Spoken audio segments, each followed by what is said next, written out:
ABK Matin, l'interview.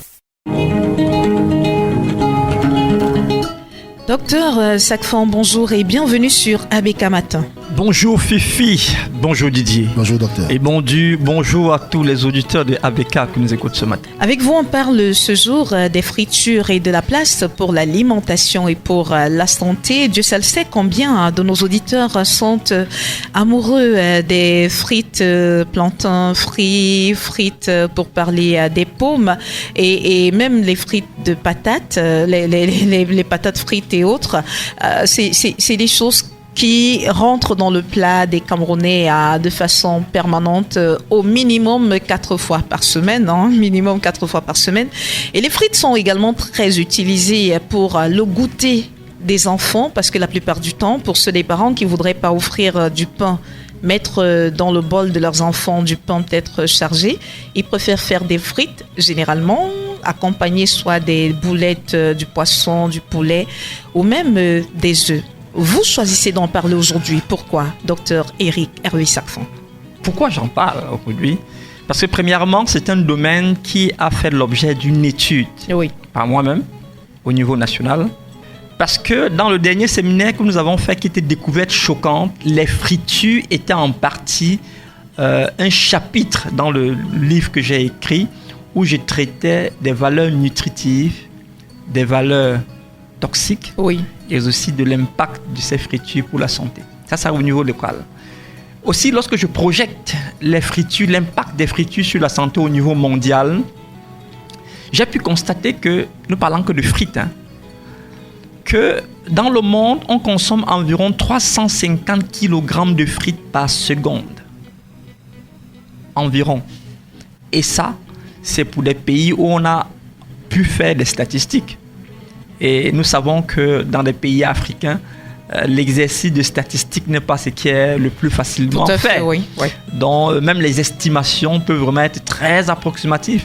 Et si on ajoutait donc à ces pays-là, ceux qui ont déjà fait les statistiques, vous comprendrez que la consommation de frites est très, très élevée à notre génération.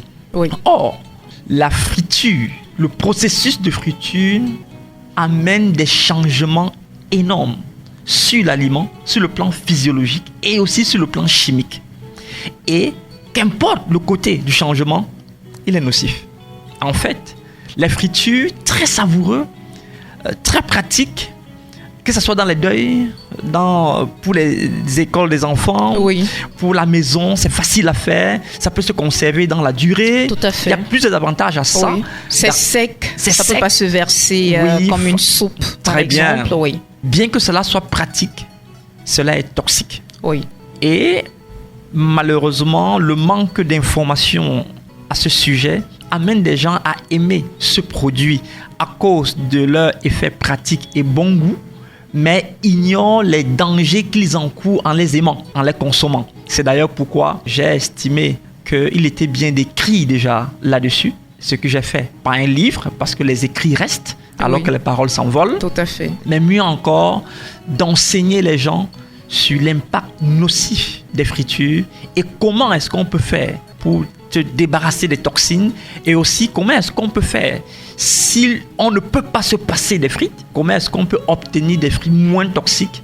Et voilà à peu près les raisons qui m'ont amené à m'intéresser à ce sujet, Fifi. Et pendant que vous avez mené vos recherches et que vous rédigiez ce livre que vous avez finalement mis à la disposition des Camerounais pour davantage leur permettre d'avoir une alimentation saine, qu'est-ce que vous avez découvert sur le degré de toxicité des fritures? Sur le plan diététique, les fritures augmentent les calories. À quelle échelle? 600%. Ça veut dire que si je prends 100 grammes de pommes, parce que c'est les pommes généralement qui sont les plus utilisées en frites, et que 100 grammes de pommes crues, et que je prends de l'autre côté les mêmes 100 grammes de pommes, et que je les fais frire, lorsque j'ai fini, si je pèse en termes de valeur calorifique, j'ai 600 fois plus de calories sur 100 grammes frits que pour les pommes qui ne sont pas frites. Pourquoi? 600 fois. Parce que les pommes ici ont la capacité, sont déjà remplies en eau. Et dans le processus de friture, il y a de l'eau, n'est-ce pas, qui va s'évaporer. Et cette eau qui va s'évaporer va absorber. Laisser place à l'huile. Très bien, va absorber l'huile. Oui. Mais attention, l'absorption de l'huile par les pommes se font à la dernière étape. Et il faudrait dire, puisque les pommes sont remplies en eau, ils sont d'autant plus toxiques. Parce que l'eau en contact avec de l'huile à température élevée va créer une dégradation de l'huile. Ce qu'on va appeler un processus d'hydronation de l'huile. Ok, en dégradant cette huile-là, il va créer des produits, un changement chimique. Oui. Ça, c'est de l'eau. Oui. Mais une fois l'eau s'est séchée sur la pomme et que la pomme commence à cuire, commence à être absorbée, Oui. là encore, on va constater ici un processus d'augmentation du côté gras de ces pommes-là. Et à la fin, on va se retrouver avec une pomme qui est 600 fois plus grasse que lorsqu'elle était crue. Oui. C'est d'ailleurs pourquoi dans certaines cuissons industrielles, on ne va pas faire frire une pomme crue. Ce sera pré-cuit. Très bien. Pour extraire l'eau et on va le pré-cuire à vapeur. Oui. Pas bouilli. Oui. D'accord. Et ce n'est qu'après qu'on va essayer de passer à l'huile pour dorer et tout le reste. Je vais arriver sur le processus tout à l'heure. Oui. Autre chose qu'on a souvent eu coutume de faire, docteur Éric Hervé Sacfon, peut-être pour réduire la teneur en eau qu'on peut avoir dans les pommes, c'est d'y asperger du sel pendant qu'on est en train de les peler. Et pour pouvoir extraire cette eau, est-ce que c'est une bonne pratique avant de passer à l'étape de friture? Oh, c'est un danger. C'est un danger pour la santé. Oui. Parce que déjà, oui, le sel va permettre d'extraire l'eau. Oui. Mais à l'inverse, le sel va être absorbé par la pomme. Je donne une petite pratique qui se faisait à la maison, qui se fait encore aujourd'hui. Oui. Lorsque votre sauce a dépassé en sel, oui. comment est-ce qu'on diminue la teneur en sel? Avec la pomme, par exemple. Avec la entre pomme. autres. Entre autres, on jetait une pomme à l'intérieur, ça absorbe. Oui. Effectivement, la pomme a la capacité d'absorber le sel. Et on sait combien le sel est nocif pour la santé. Oui. Surtout le sel iodé que nous avons dans les marchés, qui sont presque déminéralisés à cause de leur transformation et qui ne sont plus vraiment utiles pour la santé. Le sel, donc, la teneur, je devais donner l'information à nos auditeurs, la quantité de sel recommandée par l'OMS nécessaire pour une personne par jour, c'est 5 grammes. Oui. Si vous prenez 5 grammes, c'est à peine une pincée. Et quand on sait que ce qu'on met seulement dans la pomme pour enlever l'eau là, c'est plus de 5 grammes. C'est des grandes quantités de sel. Ça, c'est pour enlever. Et maintenant, au moment de faire frire, on va encore ajouter. Non, c'est un aliment qui finalement réunit en son sein plusieurs autres éléments qui sont nocifs pour la santé. C'est-à-dire le sel, c'est-à-dire l'huile, parce qu'on va toucher tout à l'heure l'huile, oui. Et également parfois l'amidon, oui. pour avoir ce côté croustillant. Et l'huile, justement, parlant de l'huile, vous avez dit que ce mélange entre l'huile et les pommes peut créer des toxines. Est-ce que l'huile qu'on a utilisée pour faire une friture de pommes est contaminée, devient toxique? Est-ce que cette huile peut être utilisée pour une autre préparation? Parce que parfois aussi, c'est des choses qu'on fait. On fait des fritures avec des huiles qu'on utilise par la suite pour faire d'autres préparations. Bien, je crois qu'on va refaire une émission avec votre permission ici sur les huiles. Oui. La qualité d'huile. Quelle est l'huile la plus appropriée? Quelle est l'huile qui n'est pas appropriée? Pourquoi? Quelles sont les raisons? On le refera avec votre permission parce que c'est un domaine vraiment vaste. Oui. Fifi, lorsqu'on parle de friture, on va faire frire plusieurs éléments. Oui. Les pommes, les patates, les plantains, le poulet, le poisson. La viande, tous ces éléments-là. Et généralement, l'huile qu'on a utilisée, par souci d'économie, on va le réutiliser. Tout à fait. Encore qu'il faudrait savoir quelle est l'huile qu'on utilise. Quelle est la meilleure huile pour faire les fritures, pour ceux qui ne peuvent pas se passer. Parce que, clairement, le mot friture est apparenté à malbouffe. Oui. Vraiment, il n'y a pas de bénéfice pour les fritures sur le plan curatif. Sur le plan diététique, les diététiciens peuvent trouver les raisons, ça va augmenter les calories et tout. Sur le plan nutritionnel, oui, il y a quelques nutriments qu'on peut avoir, mais sur le plan curatif, ils ne soignent aucune maladie, au contraire. Oui. Ça n'apporte que des pathologies. Donc les fritures, sur le plan curatif, moi qui suis nutrithérapeute, je ne conseille pas du tout. Vraiment pas du tout. Maintenant, en ce qui concerne l'huile, qu'est-ce qui rend les frites toxiques? Oui. La toxicité des frites est due aux intrants. Ce que les gens ne savent pas, c'est qu'il y a des frites qui ont jusqu'à 6 à 8 intrants en plus de la pomme ou de l'élément principal qui est la pomme, qui est l'huile, les intrants. Ce que vous allez manger souvent dans les fast-food. Oui. Il vous sera difficile d'avoir le même goût que ce que vous faites à la maison. Tout à fait. Parce qu'il y a des ajouts qu'on met là. des ajouts sur le plan visuel pour avoir cette couleur jolie à voir. Oui. Ajout sur le plat gustatif pour avoir le côté craquant. Ajout sur la durée des conservations. Oui. D'ailleurs, de l'autre côté là-bas, eux qui ont créé les fritures, ils ont jusqu'à 3 catégories de fritures différentes. Oui. Il y a des fritures de grande surface, il y a des fritures à four, il y a des fritures dans des friteuses, il y a des fritures déjà pré-cuits. Oui. Vous allez juste chauffer. Mm-hmm. Ils ont vraiment plusieurs. Ici, chez nous encore, ce qu'on connaît comme friture, c'est la pomme qu'on a découpée, qu'on a jetée dans l'huile. Directement. C'est ce qu'on connaît. C'est tout. Uh-huh. Le plantain, pareil. Uh-huh, pareil. Mais de toutes les catégories de ces fritures, c'est la partie la moins toxique là-bas. C'est ce qu'on fait encore chez nous. Oui, oui, c'est la moins toxique. Oui. Parce que de l'autre côté, c'est encore pire. Oui. Mais je veux parler un peu de l'huile, l'huile qu'on utilise pour les fritures. Oui. L'huile, en principe, ne doit pas se faire frire. L'huile ne doit pas cuire, en principe. Elle ne doit pas chauffer à un certain niveau. Même pas de niveau. Ça ne doit pas chauffer, en principe, pas du tout chauffer. Du tout. L'huile est un assaisonnement. Oui. En principe. Ça, je donne là le principe de l'alimentation pour soigner. Oui. Ok. Maintenant, si c'est l'alimentation pour les nutriments, ok, on peut, même en faisant frire l'huile, on peut retrouver encore des nutriments dans cette huile. Mais pour soigner, on ne peut plus soigner avec une huile qui a été exposée à une température élevée. Maintenant, il y a plusieurs huiles qui vont être meilleures pour faire frire. Ok. Lesquelles? On va conseiller par exemple l'huile de... Ça, c'est ce que les livres disent. Oui. Je vais parler les choses à l'endroit avec les études plus précises. Oui. Les livres vont parler de l'huile d'olive parce que leur point de vapeur est plus élevé. L'huile d'olive, par exemple, pour que ça soit mis en ébullition et que la fumée commence à sortir, on va aller jusqu'à 160 à 200 degrés. Oui. Et puisque les températures sont très élevées sans que l'huile ne soit détériorée, alors on estime que cette huile peut être mieux conseillée. Il y a l'huile de pépins des raisins qui est encore meilleure. La température de vapeur ou alors de fumée à ce niveau, c'est jusqu'à 216 degrés. Mais vous voyez que ce que je cite depuis, c'est les huiles des fruits qui sortent de l'autre côté là-bas, n'est-ce pas? Ça m'intéresse pas beaucoup. Et puis quand c'est ici, ça coûte les très yeux cher. De la tête. Tu vas acheter des millilitres d'huile d'olive à 7000 francs. Par exemple. Tu vas faire comment pour préparer chez toi avec? Jamais. Non, j'ai contextualisé cette connaissance qu'on a eue dans les livres. Je l'ai adaptée à l'Afrique et au Cameroun. Oui. Et même je l'ai reportée à l'échelle mondiale pour voir à quel point ce que nous avons en Afrique est bien meilleur que ce que les livres nous donnent de l'autre côté. Et je me suis rendu compte d'une chose, Fifi, que premièrement, les huiles raffinées sont toxiques et hyper toxiques pour la santé, que ça soit même en cuisson simple, puis encore en friture. Ça veut dire que tout ce qui est huile raffinée, ne faites pas frire avec, parce que le processus de raffinage de l'huile est un processus qui va inclure les produits chimiques. Quand on parle de raffiné, on parle justement de détérioration de cette huile. On va dire que les huiles végétales sont meilleures, mais attention, les huiles végétales ne sont meilleures qu'ils sont extra vierges. Lorsqu'on a raffiné même l'huile végétale, cette huile devient nocive.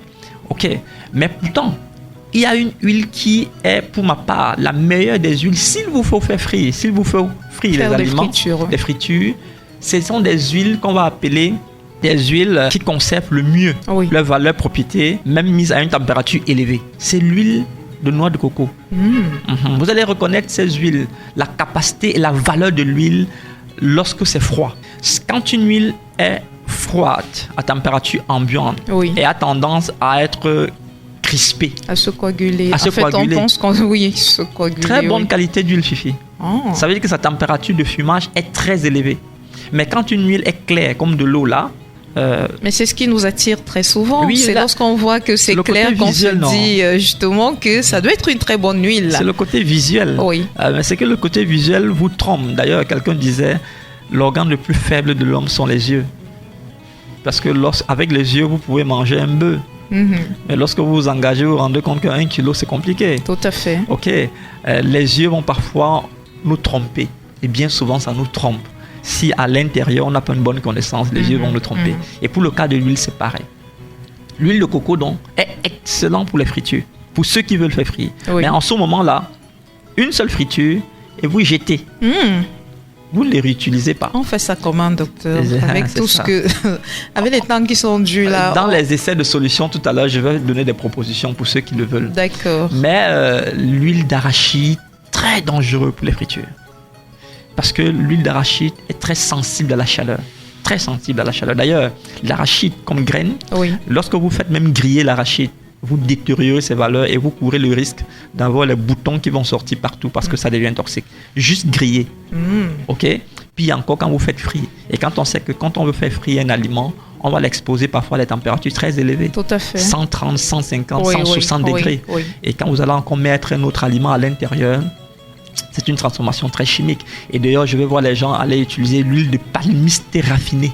Oui, on prend souvent l'huile rouge lorsqu'on n'a pas les moyens, on la blanchit. Malheureusement. Ça étouffe, ça crée la fumée partout. Je parlais Je parlais tout à l'heure, Fifi, d'un signe visible pour une bonne qualité d'huile.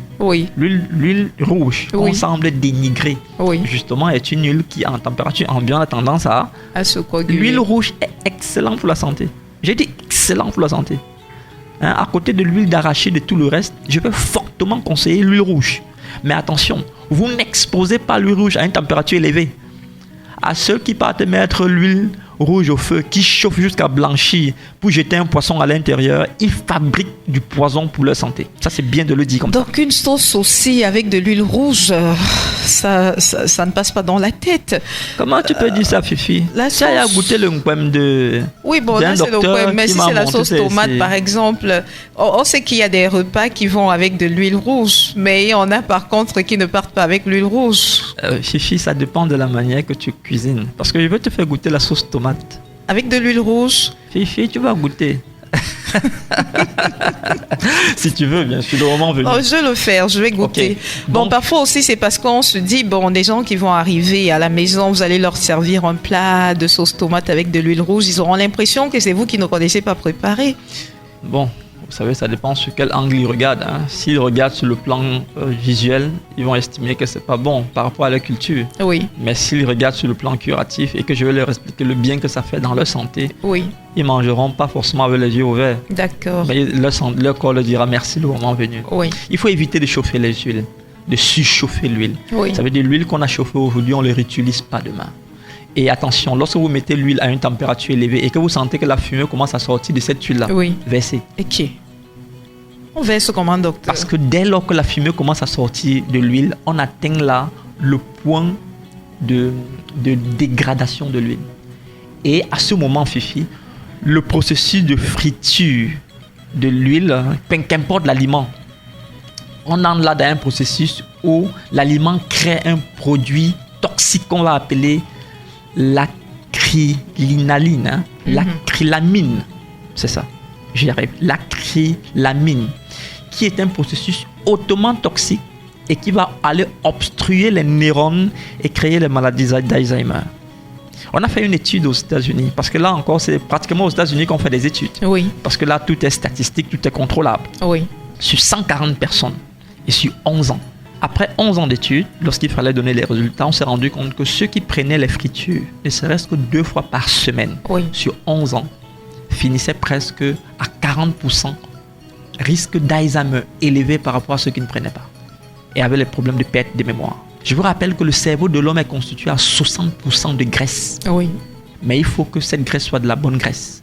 Lorsque vous engraissez dans votre corps avec la mauvaise graisse, ça crée l'effet inverse dans le cerveau. Oui. Ok, ça va plutôt créer de la colle. Vous allez agir plus tard comme un retardé mental. Oui. Donc à ceux qui donnent les fritures à leurs enfants pour aller à l'école régulièrement, ne vous étonnez pas que peut-être pas à l'instant, au bout de 10 ans, vous vous trouvez avec un enfant qui n'a pas les capacités liées à sa tranche d'âge. Oui. Ok, donc ça va même réduire le QI de l'enfant. C'est valable pour l'adulte également. Les huiles de friture sont très très toxiques.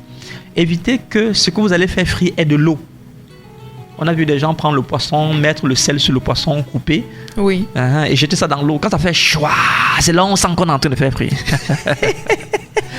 Mais il faut que l'huile chauffe, parce que si ça ne chauffe pas non plus, ça va coller dans la poêle. Donc justement, en faisant chouah là, l'eau va favoriser l'hydrolyse. Oui.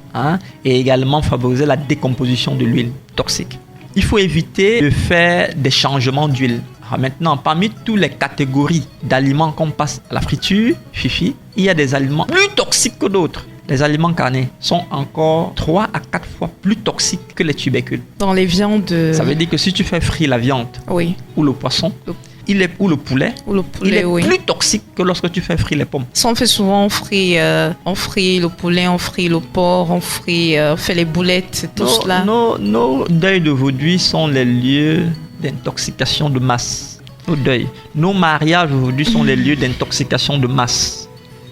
Parce que là, on réussit à réunir 300 personnes, on intoxique en quantité. Sans le savoir. Sans le savoir, c'est l'occasion d'écouter. Donc, il faut changer ce qu'on donne aux gens. Il faut changer l'alimentation. Il faut éduquer les gens sur comment est-ce qu'ils doivent s'alimenter. Oui. Il y a des substances cancérigènes dans les fritures. Oui. Cancérigènes.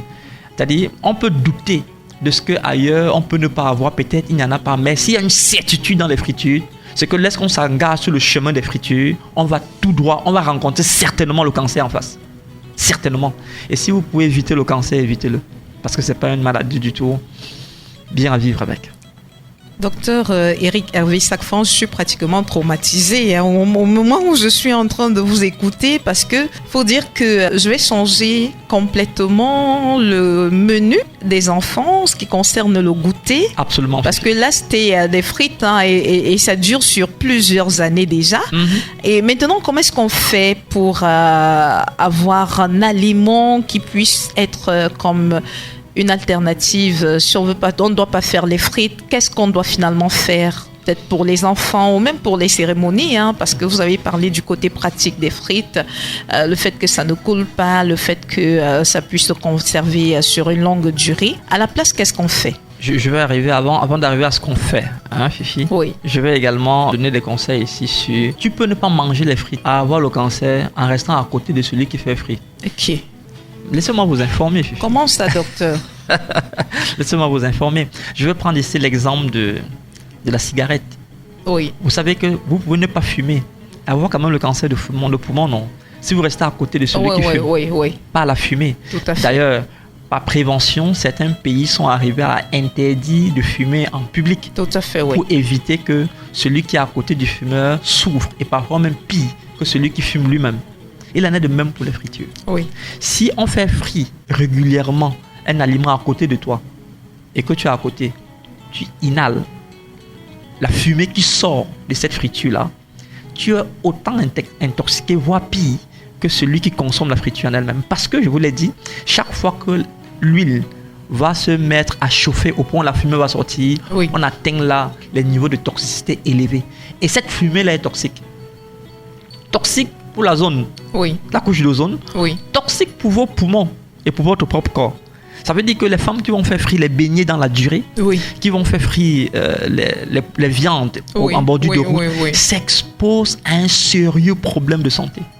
Et quand on sait comment nos villes aujourd'hui sont remplies de ces femmes, de ces petits commerces la nuit, je voudrais même attirer l'attention ici du ministère de la Santé, surtout en santé publique, de revoir ça, d'aller vers elles, leur donner les bonnes informations.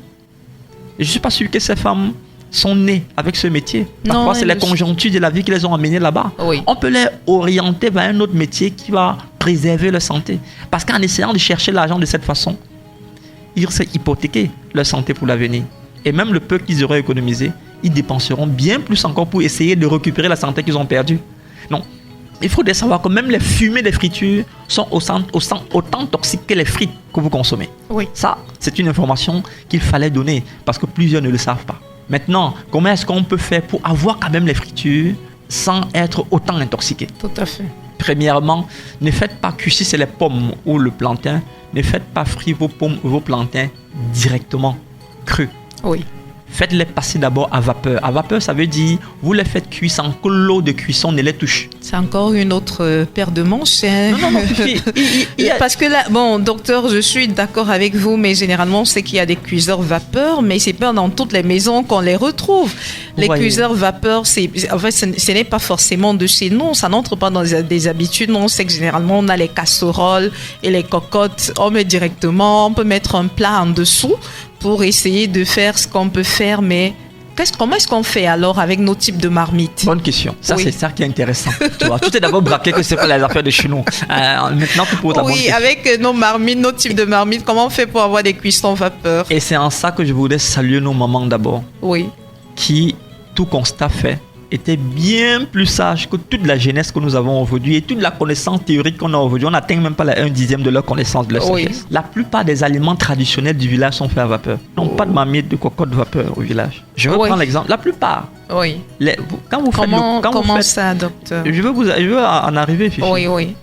La plupart des aliments traditionnels de nos villages sont cuits à vapeur. Oui. Ça veut dire que l'aliment qui est cuit n'entre pas en contact avec l'eau de cuisson. Combien est-ce que j'ai vu ma mère faire ça. Oui, elles emballent dans des feuilles. Très bien. Oui. Elles mettent au fond de la marmite le milieu du bananier. Oui, pour séparer les feuilles. Très bien. De l'eau. Très bien. Et quand le milieu de bananier ne suffisait pas, il n'y avait pas assez de milieu de bananier pour mettre là-bas, ils allaient chercher les plats creux. Oui. On devait mettre dessus. Pour les couvercles d'assiette. Et on avait ce qu'on appelait les kumbula. On cherchait les grands kumbula. Si bien que l'aliment en lui-même est suspendu et l'eau est en dessous. Oui. C'est la vapeur de l'eau qui venait faire cuire l'aliment.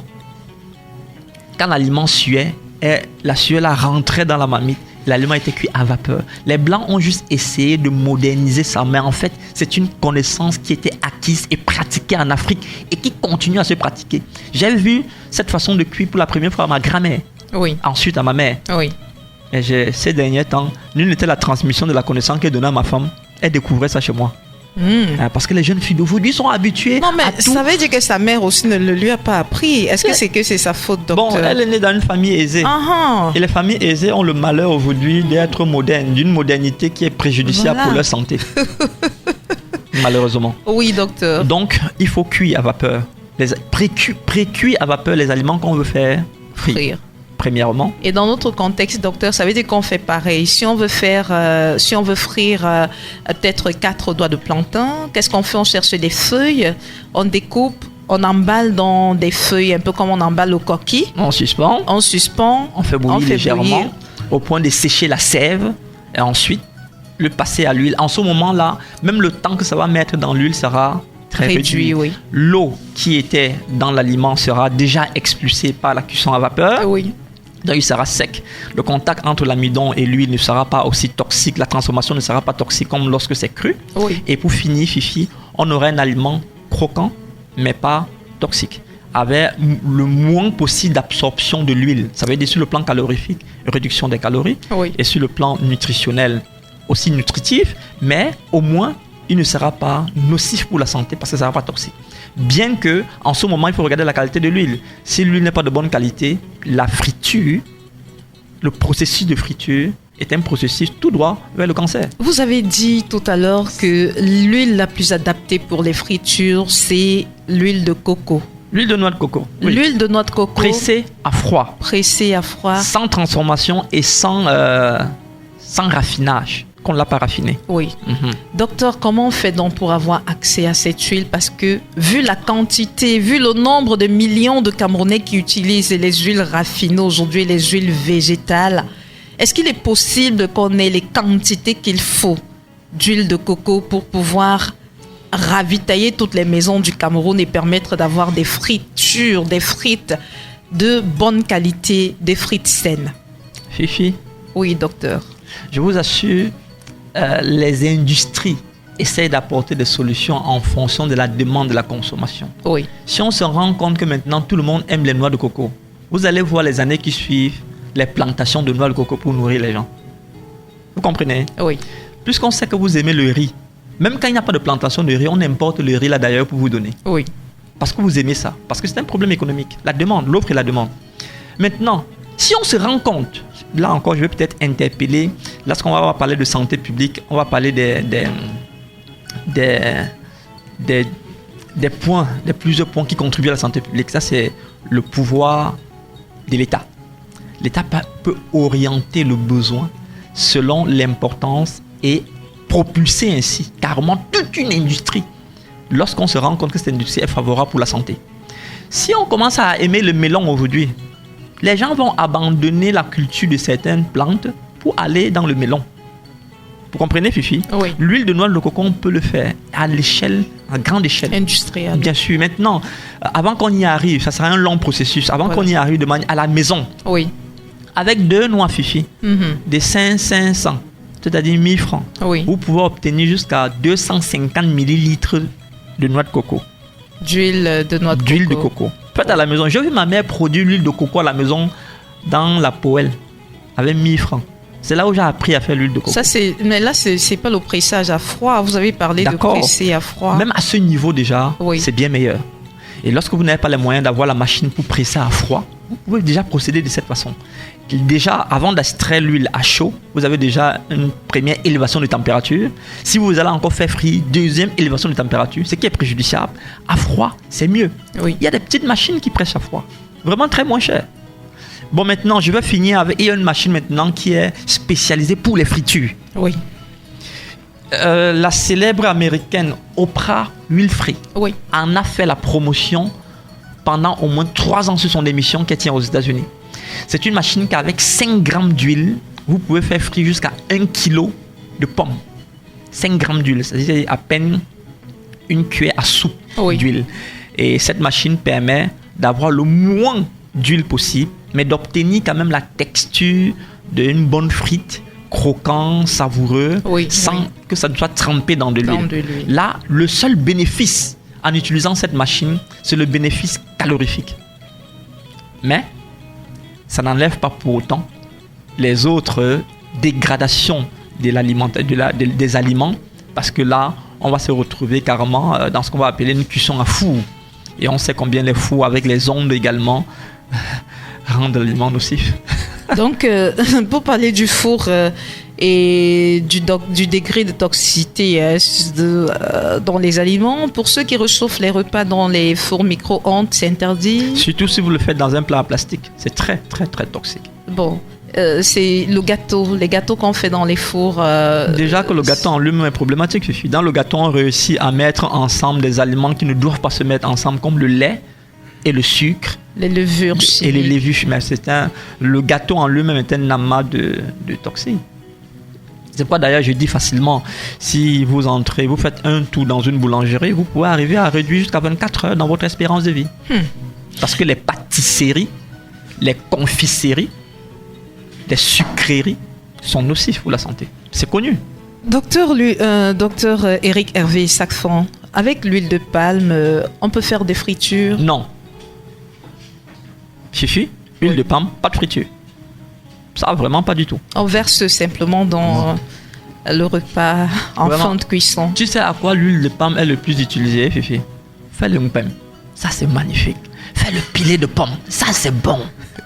Fais le héros. La sauce jaune. Fais le héros, c'est bon. La sauce jaune, c'est bon. On ne chauffe presque pas l'huile de palme lorsqu'on veut faire la sauce jaune. Mais les épices qu'on utilise là, ça n'a pas de problème. Mais maintenant, si tu veux prendre le sel, gemme et autres là, ça n'a aucun problème sur la sauce. Non, pas de souci. Les épices sont bien. Il faut seulement maintenant bien les utiliser. Le coquille, c'est bon. C'est 10 fois meilleur que le hamburger. 10 fois meilleur. Le coquille est excellent. D'ailleurs, il y a le directeur général du multinational que je ne vais pas citer, qui pour son anniversaire, au lieu de lui donner les gâteaux de boulangerie remplis de tout ce qu'on cite et qui est joli là, a demandé qu'on fasse pour lui un coquille avec le haricot, comme on connaît là. C'est un expatrié? Non, Fifi, c'est un Camerounais. Et on a allé le servir ça à Bonanjo. Et ses collègues sont sortis pour l'anniversaire, s'attendant à un gâteau, on a mis la bougie. Il a mis une bougie au-dessus d'un coquille qui sortait encore du feu, bien chaud, qu'on a ouvert, accompagné d'une bonne banane. Et j'ai aimé ce monsieur. Les sons comme ça, Fifi. Vous savez pourquoi? Non. Docteur Sacfan, je vous remercie. Parce que vous nous sauvez la vie. Et à contrario, Fifi, nous recevons beaucoup de messages d'auditeurs qui disent, mais Didier, vraiment, Docteur Sacfan, on va mourir, on va alors manger quoi? Donc depuis nous étions dans le noir. Dans le noir. Oui, nous sommes assez souvent dans le noir. 20 ans dans le noir. Assez souvent dans le noir. Ça, je le dis sincèrement. Merci, docteur. Franchement, j'ai la chance de profiter de vos enseignements de proximité. Je voudrais dire quelque chose Oui, bien pour sûr. les aliments. De tous les aliments qui existent, les aliments les plus nocifs en friture, c'est les aliments carnés. Et là, je vais lire une seule portion du livre que j'ai écrit sur la viande frite et la fumée nocive qui en sort lorsqu'on fait frire la viande. Je lis, les fumées des fritures ne sont pas seulement cancérogènes. Certains aliments frits, comme les aliments carnés, contiennent des mutagènes qui facilitent le développement des tumeurs malignes. Cela a été démontré expérimentalement sur les animaux en laboratoire et dans diverses études épidémiologiques. Curieusement, toutes les fumées des fritures d'aliments carnés n'ont pas le même pouvoir mutagène. Celle des fritures de porc est 8 fois plus mutagène et cancérogène que celle des fritures des veaux. Par exemple, évitez de faire frire vos animaux. Puis encore, quand vous faites frire le porc en bordure de route, 8 fois plus élevé que lorsque vous faites frire par exemple les pommes. Docteur, Fifi, j'ai aimé la partie où le docteur dit qu'on met du sel sur du poisson, après on met ça dans l'huile, ça fait chou. Là on sent qu'on est en train de frire le poisson. Mais docteur, je vous avoue que moi je vous aime beaucoup. Docteur, même moi des fois je vous regarde comme ça, je dis que le type vraiment, je dérange un peu quand même. Docteur. Mais il faut suivre le docteur. Non, il faut le suivre pour les enfants parce que là vraiment je ne sais pas ce que je vais mettre désormais dans le bol de mes enfants. Je peux dire que Dieu les a sauvés. Peut-être mes enfants se seraient retrouvés en train de faire des choses et je crois que c'est même le cas pour beaucoup les enfants de beaucoup d'auditeurs qui nous suivent, qui mettaient les frites dans le bol de leurs enfants, parce que je le fais depuis des années pour les enfants justement qui se rendent à l'école et qui ont besoin d'avoir les goûters. On remplace ces frites là par quoi, docteur? Je voudrais vous dire, Fifi, c'est un privilège de vivre en Afrique et au Cameroun particulièrement, parce que à côté des fritures toxiques que vous donnez à vos enfants, on a le privilège d'avoir les fruits, les légumes et les aliments encore proches de la nature. Ceux qui n'ont pas ce privilège de l'autre côté, ça ne tarde pas pour qu'on voit les conséquences nocives. Par contre, les fruits, ils les ont toujours dans leur bol. Ils ont toujours une portion de fruits. Mais qui accompagnent les légumes. Il y en a très peu d'enfants qui en consomment. Et c'est pourquoi il faut éduquer les gens. Justement. Il faut vraiment éduquer les gens pour qu'ils apprennent à donner les légumes. Les miens mangent les épinards, par exemple, crus.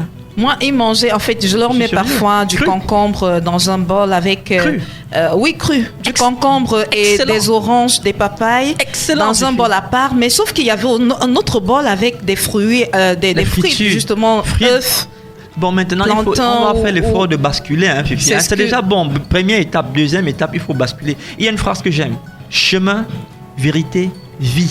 Si on te met sur le chemin de la friture, c'est sûr... En haut, tu rencontres le cancer. Maintenant, ce qu'il faut, c'est qu'on fasse l'effort de mettre les gens sur le chemin de la vérité, en leur montrant petitement ce qu'il faut bien changer progressivement. Et lorsqu'ils s'engagent sur le chemin de la vérité, ils auront la vie qui est la santé. Je suis d'accord. Il faut déjà commencer quelque part. Docteur Sacfon, rapidement, il y a un Fafrandi qui dit qu'il y a un monsieur qui lui a dit qu'un sac de riz sans charançon est un mauvais sac de riz. C'est vrai ou c'est faux? C'est pour vérifier si c'est du bio ou si c'est pas du bio. Les charançons veulent dire que l'aliment est bio. Et de qualité. Et de qualité, naturelle, que c'est pas toxique. Mais cependant, maintenant, s'il faut vérifier le riz avec les autres céréales, je conseillerais de prendre du riz. Je vous conseille de prendre la patate. On peut faire ça ici chez nous, la patate. On va le faire. N'oubliez pas que le côté nutritionnel est aussi lié au côté économique. Pourquoi enrichir les autres alors qu'on peut enrichir, on peut s'enrichir nous-mêmes? Soi-même, oui. Monsieur. Ça, c'est une vaste question à laquelle les économistes répondent souvent ici. Et les hommes politiques, surtout de Dr Louis-Marie Cagde, on sait qu'il y a des commissions, Fifi. Encore que sur le plan santé, vraiment la patate est mieux que le riz. Ah oui? Ah oui, sur le plan santé. On en parlera la semaine prochaine peut-être. On en parlera des aliments par rapport à d'autres. Voilà, qu'est-ce qui est mieux? Et c'est à ce niveau, vous allez comprendre pourquoi les aliments de première nécessité sont parfois les premières causes de toxines et de destruction de la santé chez nous au Cameroun et en Afrique. Merci infiniment, Fifi. Merci, docteur Eric Hervé Sacfon. Votre Famena. Point d'oreille. De lundi à vendredi dès 7h. Retrouvez dans le 7-10, 7h-10h. Abeka Matin, premier sur le matin. Les invités consultants de classe exceptionnels.